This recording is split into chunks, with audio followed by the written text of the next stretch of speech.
IPO listing के बाद अगर कोई कंपनी एक टाइम पीरियड के बाद अगर ठंडी होना शुरू हो जाए और कंपनी अपने आईपीओ प्राइस पे आ जाए, तो सबसे पहले मैं उस कंपनी को पढ़ाई में लगाना शुरू कर देता हूँ।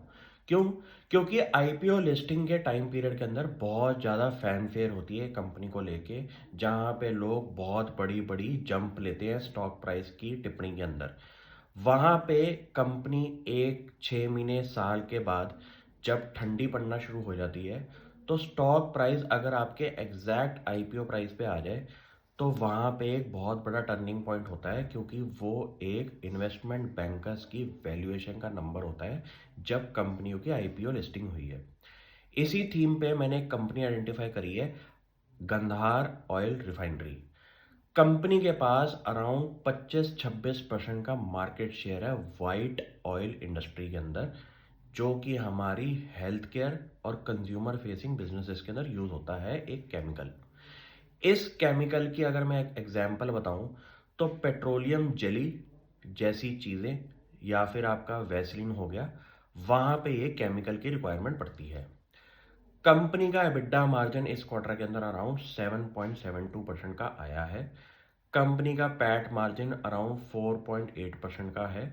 यहाँ पे कंपनी के बारे में इसलिए बात करी जा रही है, क्योंकि अगर आप नोटिस करें कि जो भी कंपनी अपनी लिस्टिंग करती है और एक टाइम के बाद शेयर प्राइस में बहुत बड़ी वॉलेटिलिटी क्रिएट होती है, उसके बाद का जो टाइम पीरियड होता है, जब स्टॉक ठंडा पड़ जाए, तब कंपनी को एक बारी आपको ज़रूर पढ़ना चाहिए। क्या पता कंपनी का फ्यूचर के अंदर आपको कोई बढ़िया चीज़ें पता चल जाए। इस कंपनी की खासियत ही इसका प्रोडक्ट ऑफरिंग है, और इंडिया में अगर आप 25-26% के मार्केट शेयर में बैठे हुए हैं एक अपने कोर प्रोडक्ट पे, तो ये एक बहुत बढ़िया बात होती है। मैं उन कंपनीज पे सबसे ज़्यादा फोकस करता हूँ जो कि लिमिटेड ऑफरिंग कर रही हैं, लेकिन उस लिमिटेड ऑफरिंग के अंदर उन्होंने बम फोड़ा हुआ है। बम फोड़ने का मतलब होता है 20% से ऊपर का मार्केट शेयर अगर आपने एक ही प्रोडक्ट कैटेगरी के अंदर बनाया हुआ है, बहुत बढ़िया बात होती है। बहुत कम कंपनीज कर सकती हैं ये वाली चीज़ें। इससे फ़ायदा क्या होता है? कोई भी बड़ा हेल्थ केयर का प्लेयर, कोई भी बड़ा कंज्यूमर प्रोडक्ट बनाने वाला प्लेयर आपके पास डायरेक्ट कस्टमर रहेगा। क्यों? क्योंकि पहली बात तो आपके पास वॉल्यूम प्रोडक्शन की है, आप उस कैटेगरी में आ जाते हैं जहां पे आपको वेंडर के रूप में ये माना जाता है, हमें इतनी रिक्वायरमेंट बनेगी, इस क्वालिटी का, इस वॉल्यूम का प्रोडक्ट सिर्फ गिनती की कुछ कंपनीज ही बना सकती है, उसमें से एक कंपनी होगी गंधार ऑयल रिफाइनरी।